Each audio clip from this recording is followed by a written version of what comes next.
this Open News meeting. I was thinking it's March the 9th, 2020.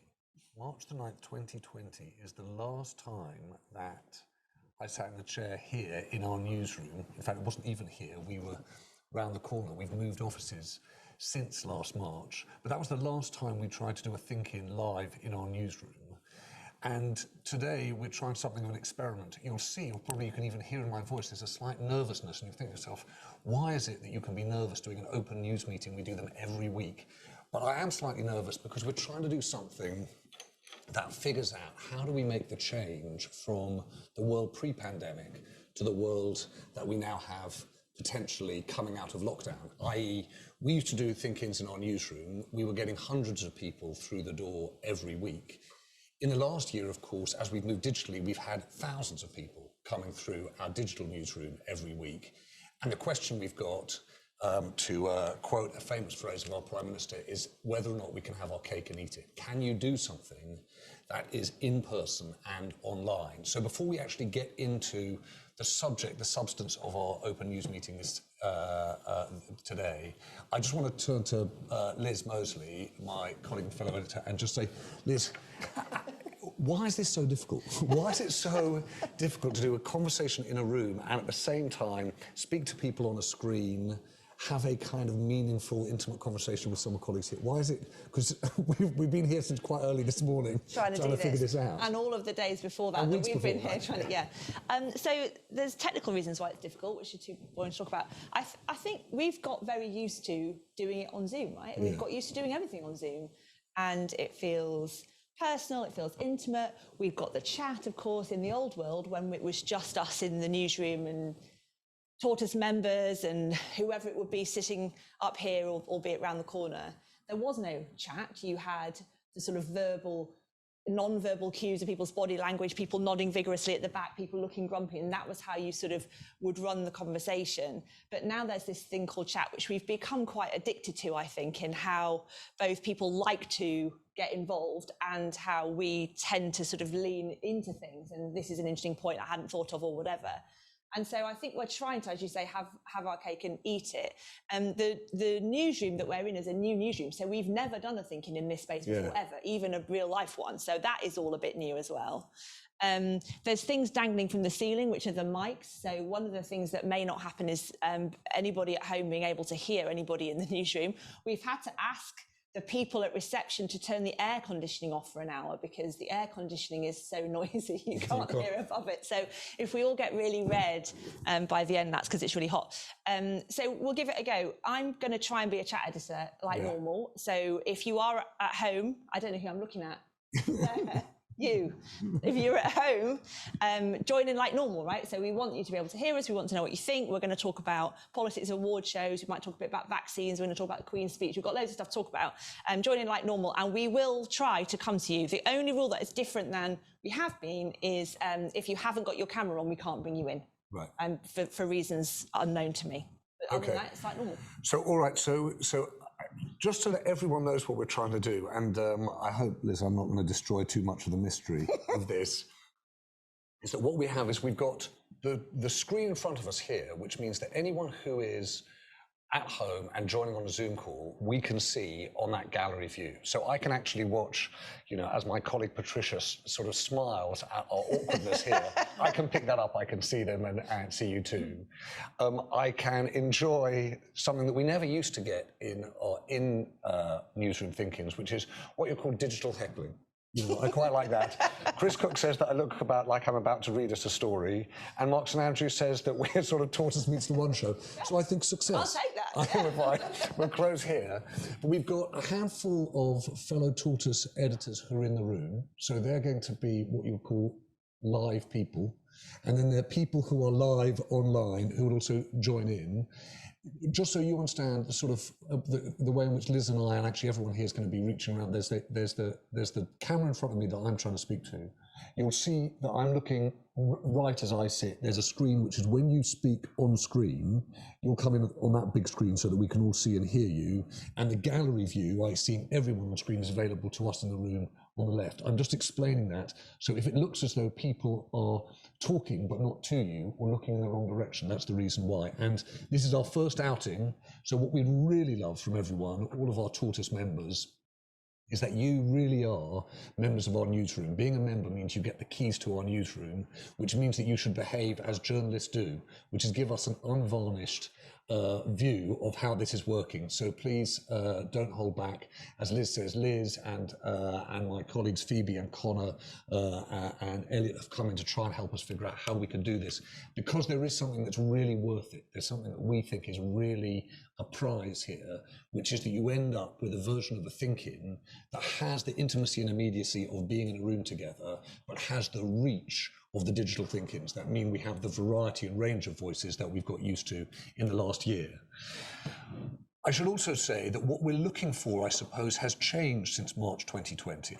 If you think about what Tortoise now produces, the slow views that are an articulation of how people challenge some of our views, take a different view, but also a distillation of our view in the take. Pete Hoskin and Matt Dancona are here, and so we are, there they are on screen too. We're hoping that people will say, hey, listen, by the way, you should run a take on this. We'd love to hear your opinion on that. I'm going to come to Matt in a minute to talk about the take we're working on this week.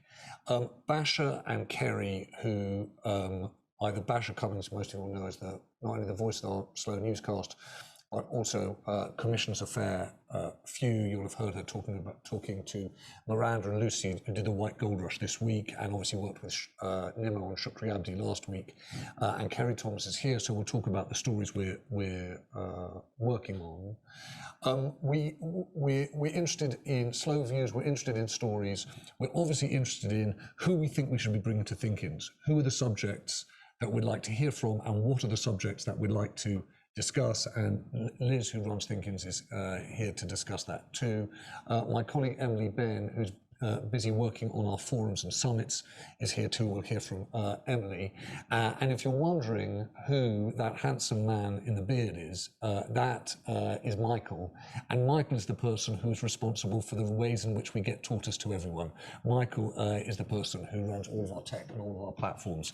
And so he is here to figure out what we do with the makings of this. As Liz said, what we'd love to do in this Open News meeting is focus on a mix of things. If you saw the Sense Maker this morning, you'll see that Chris Cook has written about the Queen's speech. As you may have seen, Giles Whittell wrote about Scotland yesterday. We thought the Queen's speech is always one of those terrible days in the news calendar where there's a lot of pomp and you can't quite work out what the story is. We're in the lucky position that we may be able to get at some idea of what the stories and what the real issues are. I know that many of us are considering whether or not to give back our Golden Globes. That is going to be a subject that is worth thinking about, you know, the awards and the politics of awards. I got my jab on Sunday, and I'm quite interested by the extent to which people are thinking differently about which jab they'd like and the competitive politics of vaccinations. So maybe we'll get to those. And frankly, it's open news. Anything that you think would be worth talking about. Chris, can I come to you first, though, if I might? Why don't you tell us a story, if you would, which is, what is the actual story of this Queen's speech? So I think it's the big question that we don't know about the Queen's speech is whether this is curtain raising genuinely very important changes to the UK's political settlement, or whether it's all going to get watered down, because a lot of it will involve quite a lot of fight picking, basically, with people who are sort of traditionally quite good at picking their fights. So I mean, the list of things I went through today was, so planning is one thing. So do we really think they're going to do what the Tories have been threatening to do for 30 years and actually push through real liberalisation of planning law so that you can just build a house more easily? Because historically they've always talked about this and never done it. On education, they're talking about bringing in... And Chris, sorry to interrupt you, just 1 second. Why do you need to put planning in the Queen's speech unless it's an exercise in signalling? Do you need legislation? Yeah, you do. So they want to basically remove the power of local authorities in some regards in this area. They want to make it easier for landowners to build. and so they need to create a new structure. There are lots of fiddly obligations on local authorities to come up with plans at the moment. Like they have to, your local town is supposed to have a strategy for how space should be used and how it will make sure that if there are new houses built, they can be serviced. And they are going, the part of the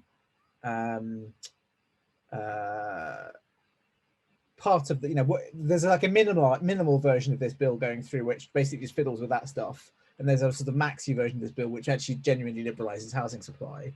And basically, if you're betting in British politics, bet on NIMBYism. Right. It's always won before. There's a load of stuff around further education. Further education is, they're talking about, one of the big things is expanding effectively the range of qualifications that a person should be able to expect to get for free, which is a good idea, but pretty small. But they also want to bring in student loans for further education. They've actually done that before, and it basically didn't work for apprentices. I think the big thing there is that the further education system is completely beached. Like it's massively crippled. It's had 10 years of being absolutely screwed financially, and at the moment the businesses aren't using their apprenticeship levy entitlements at the moment because the capacity isn't good enough or available in their local areas. But actually fixing capacity is going to be a bigger thing. So just handing out cash to colleges is basically going to be the test of that. I think I'm intrigued predictably by the Northern Ireland stuff on their plan to basically give everyone an amnesty. One of the ideas being floated at the moment is that they basically write off any political violence from before 1998 or army action before 1998 for prosecution. We should point out this is opposed by the UUP, the SDLP, the Alliance, the DUP, and Sinn Féin, and they, who is in favour of this? It's also, today is the day of the Ballymurphy inquest results, and actually someone told me overnight there's been a PSNI operation to pick up some former provos about an aged murder. So just sorry, Chris. What happened in Ballymurphy? The British Army killed 10 people, none of whom were the typical thing. It was just before Bloody Sunday, and but there were no journalists there, and it was in West Belfast, so it's not got the same iconic status, but it's a very similar sort of event. Some disorder which the British Army fired on. There are claims, for example, that there was a 44-year-old mother opened fire with a Bren gun on a British barracks, was the British Army's position. But we weren't able to find this Bren gun, nor any cartridges, nor was there any powder residue in her hands when her body was recovered. So it's one of these terrible cases where it's absolutely apparent that the army lied through their teeth to cover up basically So just the read across from the Queen's speech to the Ballymurphy inquest will be, on the one hand, the inquest.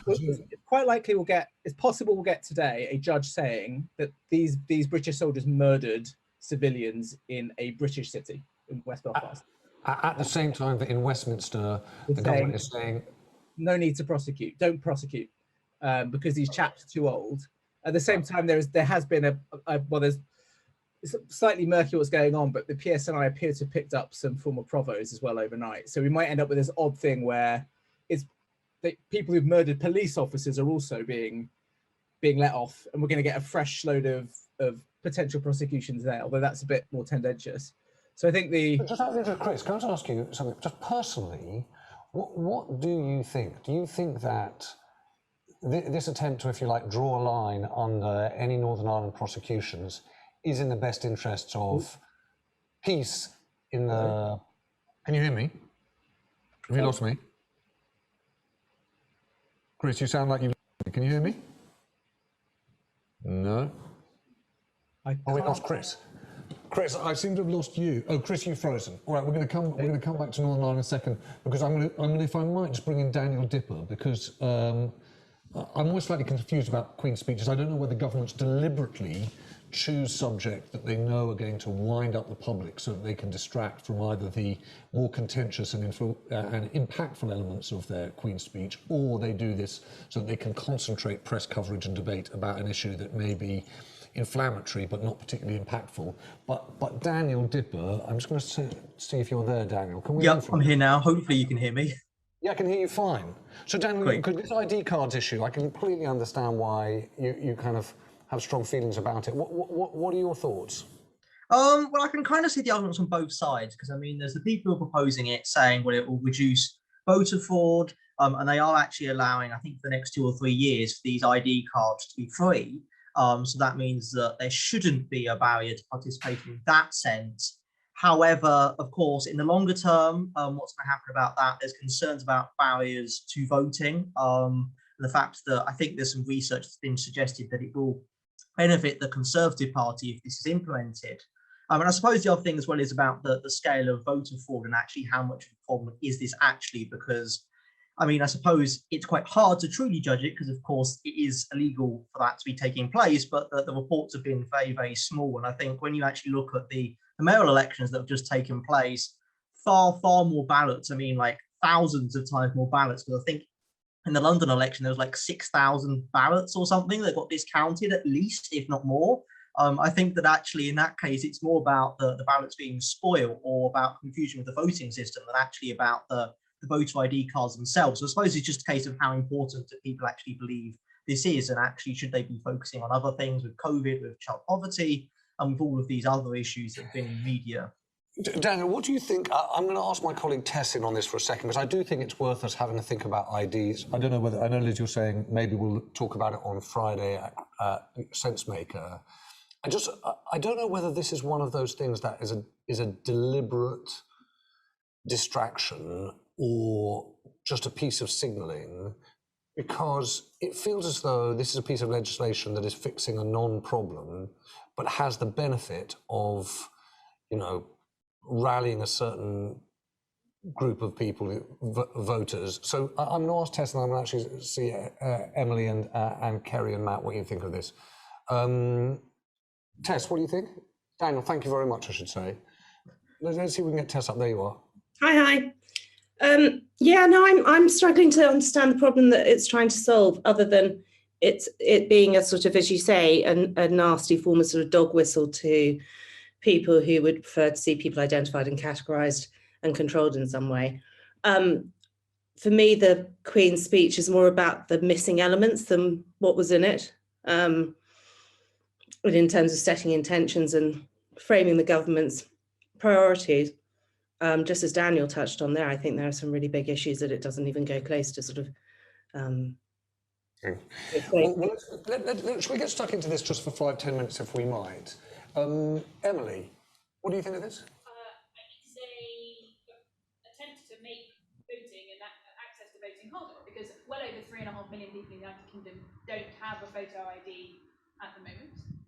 It's a non-problem. There was only one conviction in the 2019 general election for voter fraud.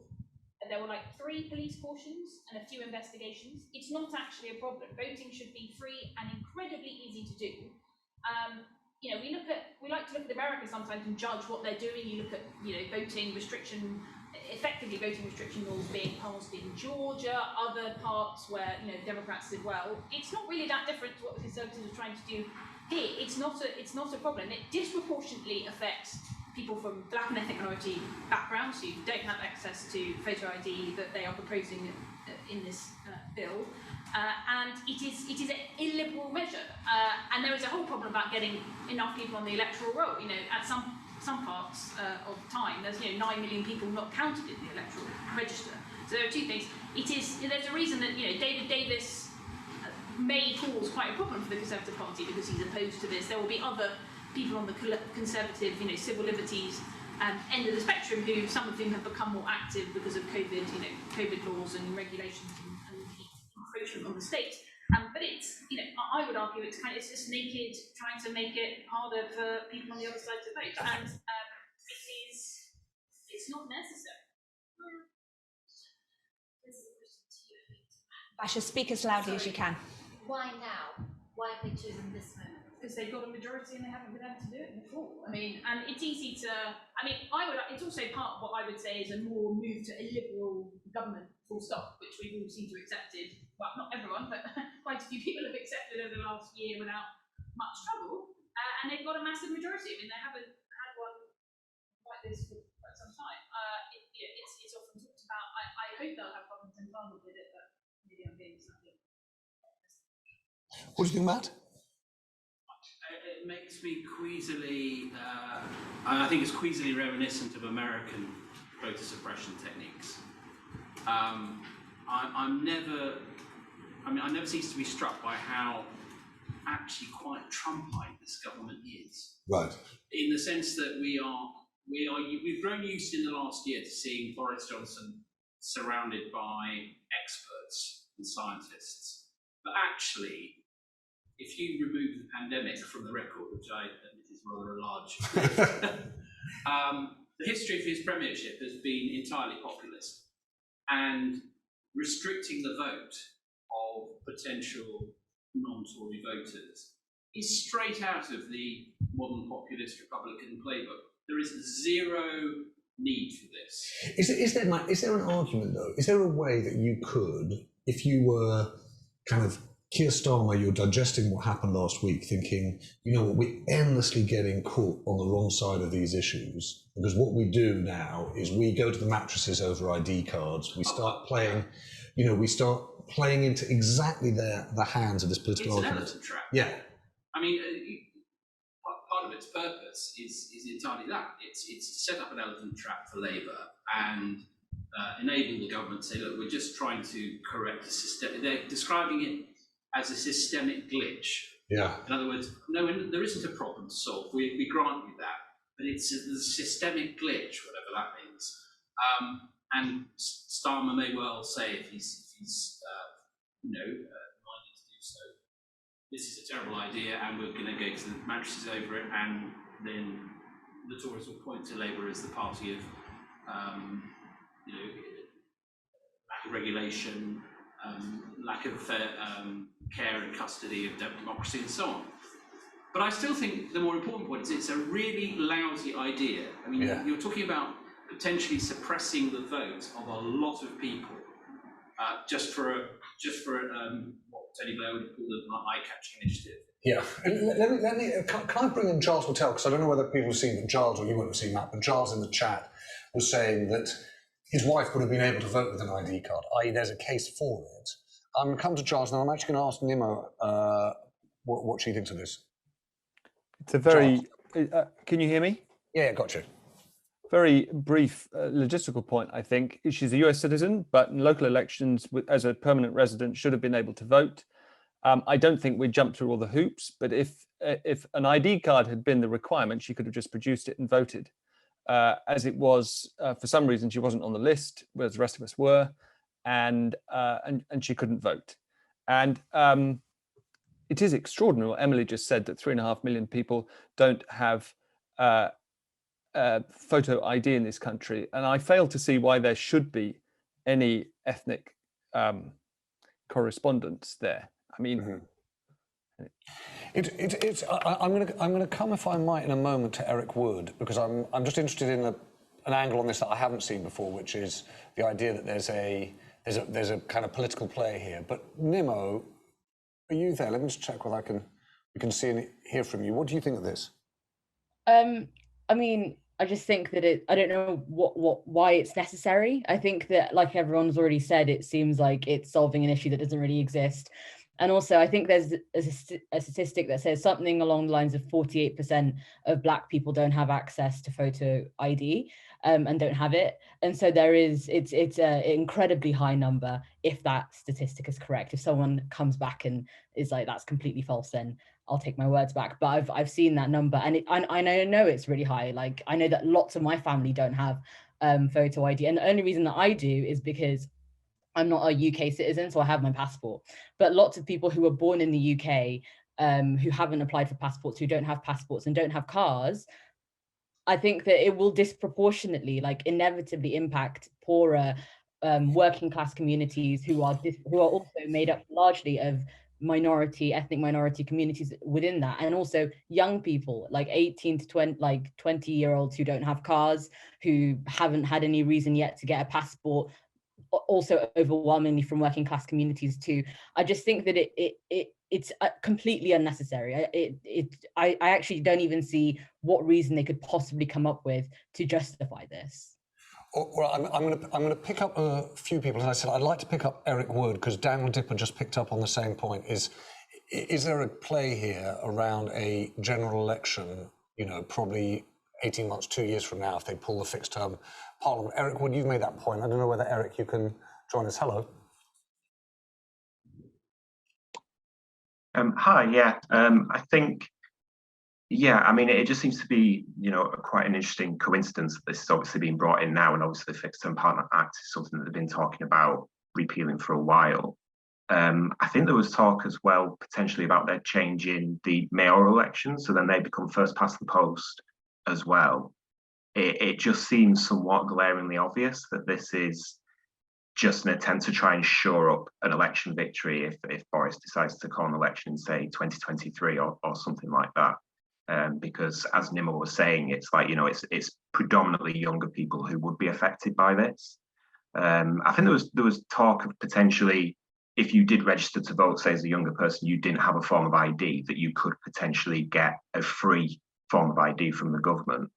Mm-hmm. But again, unless that was something that was communicated to people in a, you know, across pretty much every platform, you're still going to have a large number of people that will be completely unaware that this change has even been made. But, Eric, thank you. Kerry, I'm going to ask you if I might. There are two sort of lines of question here. One is it possible that this is the beginnings of something much bigger than just an argument about ID cards, i.e., do you think it's possible the government is pushing for a general election early 23? I don't know how or why they do that. And the second question is there an argument for it? Are we going to Matt's point, fall into this elephant trap? Should we actually say, actually, you know, it's quite a good thing, digitalisation of our politics is a positive, let's make it happen and make it inclusive rather than actually stand in the way of it? So, I mean, I think there could be an argument that Labour would make. If Labour was prepared to embrace ID cards, you've got an argument. You can say, all right, we've agreed nationwide that we will all own an ID card. It'll help with access to the health service, it'll help Labour to frame an immigration argument potentially. And as part of that, there's a logic where you can work, as you said, and therefore, if we're all going to have ID cards, then it's not a discriminatory thing to say that you need that to vote. So I can see how Labour could get to a position that it would need, first of all, to take that first step. It does seem, you know, the interpretation of the Queen's speech in the round is that it's a firing gun for a 2023 general election. It's a calculation that Boris Johnson is making, giving Labour 2 years to get out of the hole that it's in, is as close as he'll ever get to a guarantee. Kerry, you have to speak up because I'm getting quite a lot of people saying they can't hear you, which is a shame, by the way, because this is quite good stuff. All my best stuff gets missed. Right? I was saying, say it more loudly, I think there's the most sort of orthodox interpretation of things is that they are a set of things designed to pave the way to a 2023 general election. There's no advantage to Boris Johnson going full term, but actually a 4-year parliament will suit him. We'll see Labour still in a pretty shoddy state. I mean, it's brilliant this either way, isn't it? Either Labour finds itself thinking, is there going to be an election? Is there not going to be an election? So finds itself, you know, off balance as a result of it. Or they do actually manage to pull an election forward, in which case they control, if they can get rid of the, how easy to get rid of the fixed term? You know, if you're looking at Keir Starmer wobbling all over the place, you're thinking what's going to destabilise him even further. If you put some urgency into the equation right now that there could be an election in 2 and a bit years' time, yes, then you know, maybe that plays as well. And sorry, this is really unfair. Does anyone know, can you get rid of the Fixed Term Parliament Act? Not difficult. The government just has to repeal it. Just use the past parliament, just an act, just repeal it. It will go through. I mean, House Commons. So could you repeal it on a Tuesday and announce an election on a Wednesday? What a one-line thing. We repeal the Fixed Term Parliament Act. It was tried before, wasn't it? I would just remind, the issue I have sometimes about talking about the Fixed Term Parliament Act is it was supposed to stop an election between 2015 and 2020, and in fact we had 2, so it's not the most successful piece of legislation ever. We talk about it like it's some sort of amazing thing that had a desired impact. Total rubbish. It had a political theatre impact when people had to do one, but it's, you know, it's a rubbish piece of legislation that was made anyway. But you just repeal it, one line, this House repeals the Fixed Term Parliament Act, and you go back to the, as long as the Queen agrees, or the future King agrees, you can pull. So what we can sensibly say is that what this Queen's speech does is open a new period of politics in which the politicking of an election is live, whether they hold one or not. Is that right? There's already a clear manifesto commitment to ditch the first past the post. Well, I guess I mean, Matt, I think there's certain people, i.e. me, who thought, you know what, we had an election in 2019. Heaven knows we've had a lot of government as a result of the pandemic. We can have a breather. That from 2021 through to 2024, actually people can get back to their lives and we can switch back onto politics in 2 years' time. It's going to get worse. It's going to be more uncertain, politics. more politics. More politics. Once we're all vaccinated, it's going to get even more political. Right. Well, listen, can we just do one thing with you?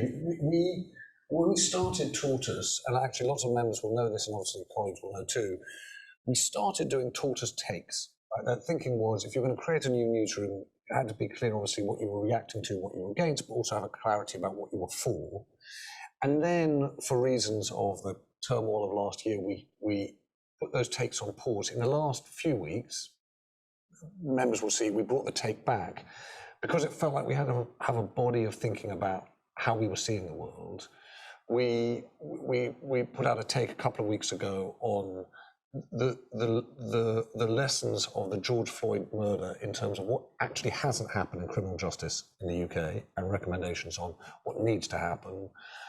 Last week we looked at Bidenomics and we thought about how the lessons of spending and borrowing are impacting a kind of step change in the economy in the US and what the requirements should be of the UK. I'd like this to be quite an open process. It'd be amazing if you think about it, if economist leaders were open before they actually hit the page.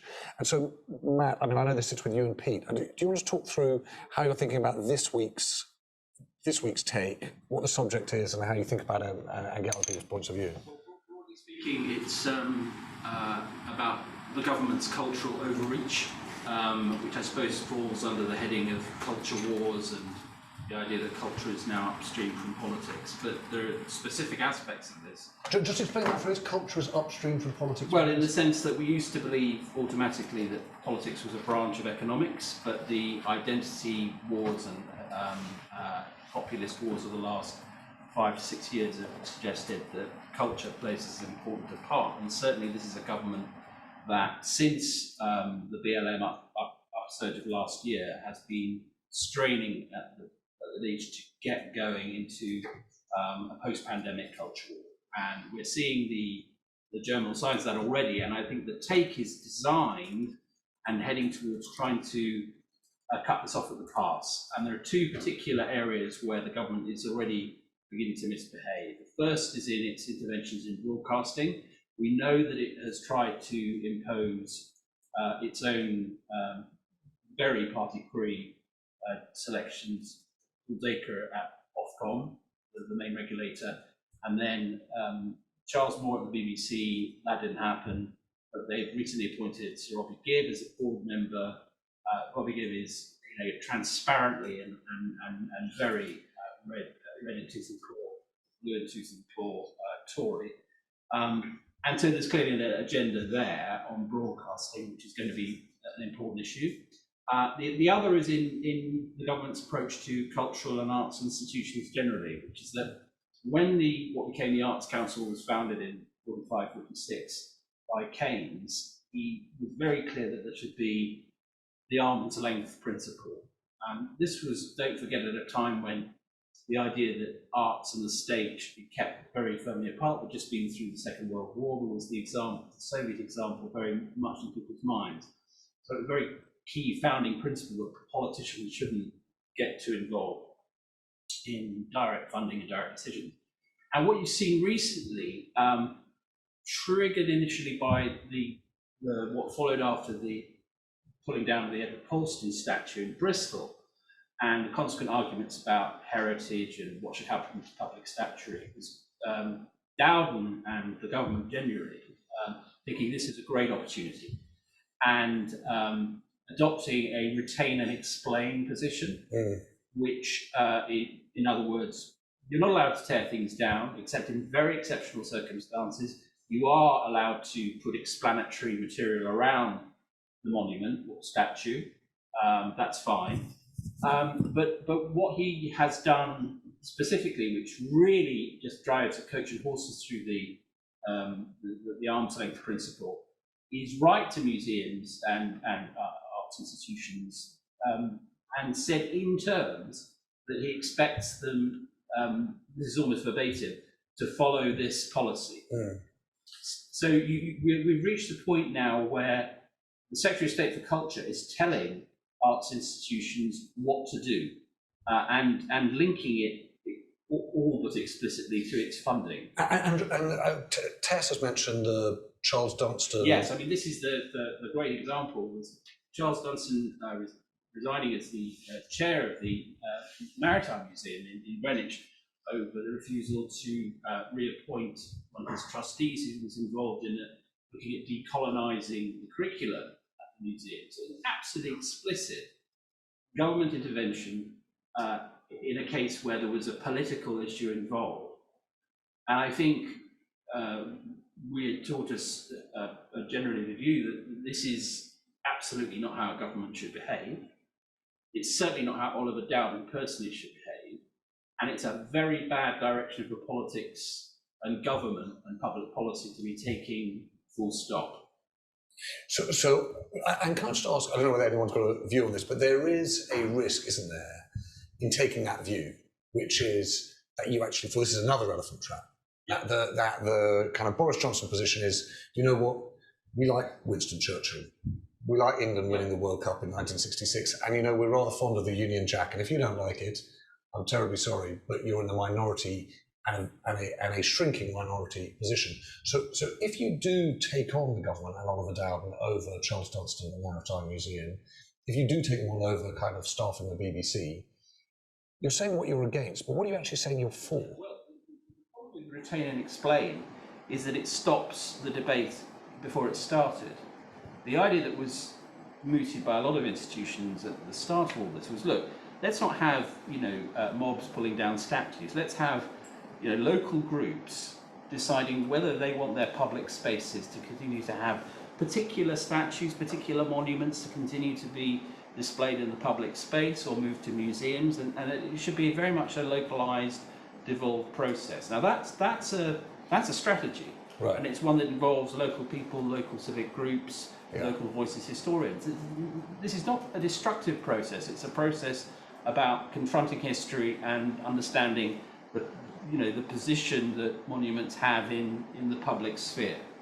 But what the government has done is to seal off that debate before it's even begun and say centralize the decision and actually link it to funding, which is a Eastern Bloc Cold War technique. And it's really not how arts and culture policy has been conducted by any other government since the war. So I think I agree with you, of course it's an elephant trap, but then if one never, that's an argument for inaction in all cases. And I think there's a really interesting thing for us here, which is trying to articulate that, because it seems to me as though the left-right culture wars, the right has a really clear narrative, and curiously the left, which really did have a great narrative in the 60s, 70s, has lost that. The left's job is to not call everyone before 2012 Hitler.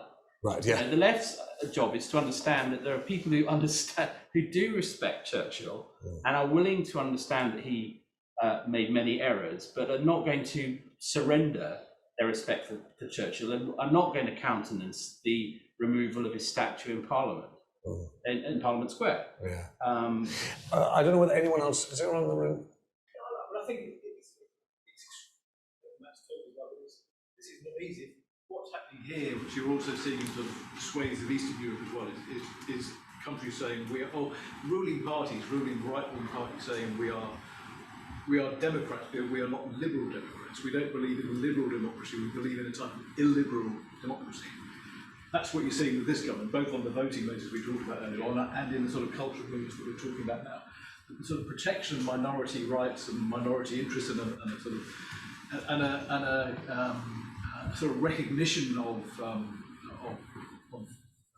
those rights, part of sort of understanding of arts funding or a whole set of things in this country for 50 years. If that's gone, then Labour's job would be to fight for liberal democracy.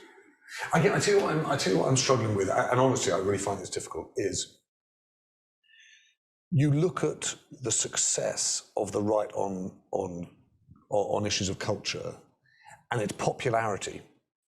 And the worry you've got is that it's in effect the defense of those minority rights, Kerry, the idea of that kind of institutional liberalism is so, quote unquote, metropolitan, is so elitist, it's such a, it seems so out of touch with the public that even a principal position is quite unpopular. I think it's a bit more complicated than that, isn't it? It's not just metropolitan versus northern or whatever, because the truth is Labour's real problem is the sort of the liberal left is fractured and the populist right is relatively unified. That's right. What you saw in Hartlepool, and that's what you saw in the local elections, isn't it? So I think that's not to diminish the problem, it probably makes it even bigger. Yeah. But I think it's more complicated than just that metropolitan. Well, listen, can I just say something on a really practical basis? We're trying to figure out how we hold this conversation in the room and online, and we're also trying to figure out how you do an informed opinion, right? So how do you do a Tortoise take that is a distillation of the things we hear? So, for example, last night we had Frances Morris, the director of the Tate Modern, join us. She made what struck me as a really interesting point about the Blockbuster exhibition, right? Which is, who are we telling that story for? That may be for a bunch of visitors and tourists, and maybe for a group of people who can get that in the marketplace. But that's not, to your point, Matt, a cultural moment that necessarily speaks to people in their place, right? So what I'm saying is, I would really love us to think about how can we develop a take where we're hearing the views in the room, we're distilling what we're hearing in ThinkIns, but also in this too, where people have got a point of view, they feel as though, to you, Matt, or Pete, they can come to you and say, well, actually, I'm not sure about that point of view. So the reason I think it'd be useful to air on a Tuesday is that it means that before our take goes up and out, at least our view can get challenged. We may say, you know what, thank you for your point of view, but that's not the way we see things, but at least it's shared. And with that in mind, Pete, can I just ask you to do something which is a little bit of soothsaying?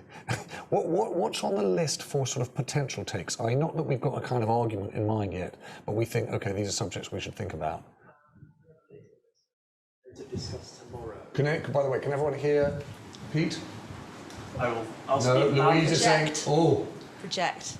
Project, exactly. Okay, I am. We're doing thinking on the future of public speaking, Louise. So just so you know, we're going to make sure that we've got that projection sorted out. Pete. Okay, so we have a literal list that we are going to be talking about tomorrow. I think on that list are things like the Apple versus Epic Games trial, and at stake is effectively who owns your phone. So is it Apple or is it you? Or is it companies like Epic Games? I think we've also talked about a take on sexual violence convictions. Why is there such a gap between convictions, arrests and convictions in things in crimes like rape? We have also talked about a take that came out of a ThinkIn, actually potentially a subject from a ThinkIn a few weeks ago, on mental health and the numbers of black people and other ethnic minorities who are being sectioned. It seems sort of quicker and more abruptly than other people. They were the top ones on my list. Some other things came up. James, I know you were talking about sort of conspiracy theories and... Yeah. It's like one of those things that Pete and I were talking yesterday about, the New World Order conspiracy and what you what that tells you about, we were talking about myth being not factually true, but speaking to a truth and what you would or wouldn't learn from it. Anyway, it's probably quite woolly as an idea. Okay, I'll take for Pete's smile, but it's very woolly as an idea. We've got 15 minutes left. I want to pick up on Basha. Sorry, wait. The relationship between stories and takes, because the stuff about Oliver Dowden with, and the withholding of funding, public institutions and museums if they don't follow the narrative, feels to me like something that we should properly investigate. Yeah. Because I know that that's happening at another museum in addition to, in the one that we know. So I wonder what it does, and I'd be interested to hear from members what it does if we publish a take and then investigate. Yeah. Whether stating our position as a newsroom matters if we then go on and do something later. I think we're caught there because either you gather all of the, and this is the thing that Chris Cook and I talked about from the beginning, which is, the advantage of your daily paper is you can drip feed little bits of the story, and that often serves as bait for the big moment where someone comes to you. I don't have a good answer to it, but it seems like you're right. You've got Charles Dunson, the Maritime Museum. You've got the questions about broadcasting. There's been this really interesting, I think, largely underreported debate about the pay of chief executives at the big six museums and the way in which Treasury lent in to cut their pay. I guess that we can stand up and say there is an issue here about the arm's length principle, and the government's not respecting it, and we're seeing that. And hopefully people will come forward and say, by the way, here's another example of the arm's length principle being ignored. For one thing, in the last 15 minutes, I'd also like to just flag up the aim of Open News is if you've got something good, let us know. So message me, message Liz. We'll bring you in. There's a really interesting note here from a guy called Dave Olson, right, which is, I think, an interesting kind of political observation. It may not be the lead on a story, but an interesting one on patriotism and free market principles. I don't know whether Dave Olson's here. Dave, Olson, are you here? Can we bring you in? No, I can't. Sorry, Dave, it's a very good idea, but I can't seem to get you in. And I also wanted to see if I could bring in, I'm going to just see if I'm going to line up Yannick is it Lasotsky or Lasocky? I don't know. But Yannick, I hope you're going to tell me which one it is. So I'm going to hopefully bring Yannick in now. Oh, hi. Yep. Hello there. Hi, can you hear me? Yeah, got you. Yannick, hello. Good to have you with us. Because you made a point earlier on about ID, but then you also made a point about the history culture point. So let's know what's on your mind. Which one should I go with? Well, I'm just interested, because we're trying to figure out this point about culture. I'm really interested to know what you think of that. I follow Poland quite a lot. I mean, in the past, they built. In Gdańsk, there's an amazing Second World War museum, which is supposed to be about the Second World War from a world perspective. And the government came in, the Law and Justice government came in and decided it wasn't nationalist enough. So they threw out the director, and there was a whole legal case. There's been other with the Jewish Museum in Warsaw, and recently with the Auschwitz Museum. It's just, I didn't think that we'd ever go in that kind of direction. There were certain red lines that we kind of have in Britain. So it's sad to see that's the direction we're going in. It's a curious thing also too, because it goes largely, part of the reason I think that we want to kind of state a position on it is that it largely goes unreported, and you might as well have a position and then, if you like, to answer Basha's point, sort of keep going from there. Yannick, thank you. I'm going to, in a moment, if I can, bring in Andrew Girdwood, partly because we're in danger of coming to the end of this without having actually had a thought on Scotland. I want to bring Giles in on what he thinks on Scotland. Andrew, are you there? Yes. Okay. Andrew, firstly, in many ways you can call this the Andrew Girdwood experiment. I'll tell you why. Is we're thinking to ourselves, how do you have ThinkIns in our newsroom, but also get the benefit of what we've had in the last year is you being able to join us for, where are you, by the way? Edinburgh. Edinburgh, exactly. So, as it turns out, not in central London. So how do we make sure that we can continue to have you in our think-ins and feeling as though you can properly weigh in, while at the same time doing things in person here? So before we get to kind of the future of Scotland, let's talk about the future of us. What do you think of it? How is it? Can you hear? Is it possible to have a conversation? Is there a reasonable balance between what happens in the room and what happens on screen? My heart sank a little bit when I tuned in and I realized what was going on, but that was a false alarm. Yes, it's been fun. The lapel mics make a big difference, so. Right. Okay. So you can.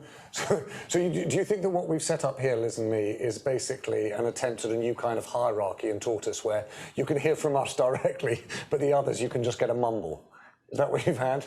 I think it's a very successful first go, but that's you've identified where the improvements will be made. That's very generous of you, Andrew. I wish that there were people that were quite as constructive talking about the future of our politics in the four nations of the UK. So do you want to just give a nod to that, and I'm going to come to Giles, if I might. You made a point in the chat about postal voting, which I have to say I'd love to hear what you meant by that, but also what your read is on what happened last Thursday. Okay, two things. So filter bubbles, I think. So in my Facebook filter bubble, I would imagine are mainly separatists who want independent Scotland. It takes a brave person to be a unionist on Facebook, at least in my bubble. They're putting on a brave face. They're seeing it as a good thing. They see it as a majority for independence in Parliament. And here's the thing, that the unpleasant elements of the SNP have been rinsed away by the failed Alaba party. And that's very much the pitch. I think there might be some truth to that the transphobia was a problem for the SNP. Certainly I did not vote SNP. I struggled to vote for, because, what did they know? Am I voting for a member of the party who collided with somebody who might have been just unpleasantness, right? Not the same on Twitter, where it's a surprising number of local business accounts who seem to be quite happy that things will carry on as normal, and the Brexit Scottish version might not be happening right now, at least, and so they've got a couple of years more of predictable business, as much as predictable business exists in the COVID world. Andrew, thank you. Giles and Chris, can you just give us your quick take on this, and what you think we should do in terms of storytelling, investigation, analysis? Giles, do you want to go first? What I think we should do, go up and ask people whether they're changing their mind. I guess that's the short answer, now that we're allowed to. My argument in yesterday's Sensemaker was that there are three main reasons why this remains a problem that will get bigger. And I know Chris thinks it'll get smaller if it hasn't vanished already. And those three reasons are Brexit, Brexit, and Brexit. Chris, do you want to give your reason for why we can just sort of sit in this holding pattern? I think so. The reason I disagree with Giles about why Giles's sort of contention is, forgive me if I misparaphrase you, Giles, that refusing to accede to the demand for a referendum will create a sort of Catalan situation where people will feel the Scots will feel annoyed at the Westminster's refusal to concede to the Scottish Parliament what the Scottish Parliament wants, and thereby create sort of self-fulfilling sort of cycle through. I think that's not true, partly because there is no majority in favour of a referendum in the immediate term. And so the British government's line that no, it's not now, not never, but not now, is sort of where Scotland is. And actually they've got a few years of not now, not never, but not now, to work things out. And at this point, I think it would be it's worth pointing out that now that the Brexit is washed through mostly, and the vaccines and the pandemic response has washed through, we're kind of where we were before, a few years ago. there hasn't been a sustained and structural move in the support for independence. It's actually quite, I think it's quite startling that Brexit hasn't done that. It's also the case that the campaign for a new referendum will be a bit different to the last one, not least because there are lots of people in Scotland who would like to independence now because of Brexit, but they also, the likeliest outcome of any independence in Scotland is probably customs and regulatory union with the rest of the UK, because they do not want a border in the borders. And the squaring off all of these difficult things is very difficult. And we now have a border question to go with the currency question, you know, from 2014. And the other thing is, as Andrew alluded to, there are schisms in the SNP that arose in the last year in particular, that under the pressure of the last election have sort of were covered over. And it's not clear where they, you know, would you bet on the SNP continuing to do as well as it did before? I'd also, I mean, I appreciate that as a pundit, I'm supposed to be nice about Anna Sawa, who is a sort of charming, reasonable chap. But I didn't know. I didn't know there was a pundit code, Chris, where you're required to be nice about Anna Sawa. Is that right? It's basically obligatory. Because he is a sort of cheery, nice chap, and he doesn't want to talk continuously about the Constitution. So he is a sort of engaging person in Scotland. But there is a sort of you can see that if in 2 or 3 years' time, you know, when it becomes a sort of perhaps becomes a liver thing about whether there should be a referendum quite imminently, you can see that, you know, there's an opportunity there, and it's possible that the SNP may be on its, you know, on a down slope. So Chris, thank you. There's a number of things here. One is, of course, I realise that what a pundit has to be able to do is know who Anna Sawa is, which is itself, you know, not a threshold. I do think that actually, I really appreciate the point that Catriona Webster's made, and I'm going to look in the direction of Phoebe and Connor, who've done a work here and trying to stage this. The really hard yards here are going to be taking this setup on the road and taking it to Edinburgh, because actually there's a point here, which is at some point we're going to want to make sure we can move our physical room to different places and have the digital capability as well. So Catriona, just to say, hear your point. I'm going to go to you, Liz, for one of our last thoughts, and anyone else who has a view on this, please weigh in on the chat. I said we'd touch on Golden Globes and awards. Oh God. Yes. Yes.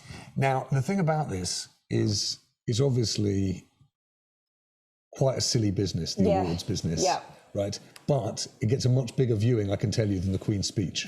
So I suppose we may have done this whole discussion the wrong way round. Yeah. Do you have a view, or do you think, oh, you know, I don't much care? I don't much care. I mean, Giles said interesting things about the Golden Globes that I didn't know this morning, about how the Golden Globes was always a faff and a nonsense, whereas the Oscars isn't, which I thought was interesting. I'd never thought there was a distinction, really. Let's go to our entertainment editor, Giles Whittell. I did cover them for 6 years for one of your old papers, James. The point about the Golden Globes, before they got it in the neck for the lack of diversity in the way they awarded prizes, which is deserved, they should have, is that they were a bunch of charlatans. These, almost to a person, were not genuine journalists. They were freeloaders riding the studio junket train. They would show up, do celebrity interviews, and put out almost literally studio puff copy, and they would take away the big goodie bags which the studios gave, and that's what they did. And many of them, their main job. I mean, I had a good telephone relationship with one of them from Bangladesh, whose day job was at Radio Shack selling phones, and most of them were in that position. One from one of my rival papers wasn't. He managed to straddle the divide, but it's a totally phony organization. And just one point, it's ironic that it's got it in the neck for lack of diversity, because one thing it was in itself was very diverse, especially the developing world, very well represented on the HFPA. There were journalists from all over the world, but none of them were actual journalists. They were completely bought and paid for by the studios. Cool. By the way, can we get can we get the list of the list's there, is it? Yeah, so the LA Times did an investigation in February. Right. It wasn't, they got the list. But now the Golden Globes, it's the Hollywood Foreign Press Association is the organisation behind it. Yeah. And they've promised to have a transparent list, sort of, from now on. Right. Phoebe, before we're done, because when we were talking this morning, you said actually the real story we should go after is look at BAFTA and and what it did or didn't know. Is that based on just sort of the mutterings around it, or do you think there is something around the Noel Clarke Award? But I do think there's been a kind of to and fro between critics who say you should have known, why did you continue with your award for Noel Clarke, and why did it take the Guardian investigation? You know, it's a fantastic investigation. Surely people should have known beforehand. It was clearly known in the industry. There was some. But hang on, but do we know it was known, or is it one of those things? Yes. Yes. No, it wasn't. It's an established fact that BAFTA knew about the allegations. They knew about the allegations. Their point was that they had no means to investigate. Exactly. They couldn't corroborate any of it, but they had the allegations had been made directly to them from multiple. That's precisely right. So until the Guardian came forward with its wealth of information. Okay. I think it's apparent that BAFTA didn't go out of its way To ask the question? No.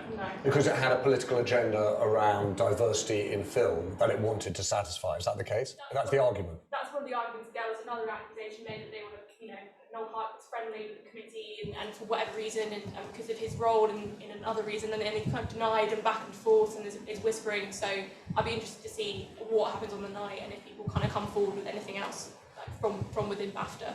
Okay. It's kind of where it is at the moment. Well, I think you've singularly shown that we did get our order wrong. We should have really got into this story much earlier. Phoebe, thank you. Listen, thank you everyone for taking the time to stick with us. We're going to run a few of these through the course of May. Different experiments working out how do you make in-person on screen, in-person and audio, different versions of our think-ins, because the central idea, which is let's have a system of organised listening, let's have an open newsroom that is open both in person through the door here, but in person on screen too, is the test for us. Thank you for taking the time to be with us on this experiment, and thank you for making it a success, and thank you for helping us identify the things that frankly we could do better. Liz, I'm going to give the last word to you. Are there things that we should take away? What did we learn? What did I miss in the chat? So we're going to write to everybody who turned up and get some feedback. I want to say a shout out to Connor and Phoebe at the back, because it's been a really massive lift to get to the starting point. I think we're at the starting point now for a hybrid thinking, and just thanks everybody for coming. Have a good rest of the day. Thank you very much, everyone. Have a good day.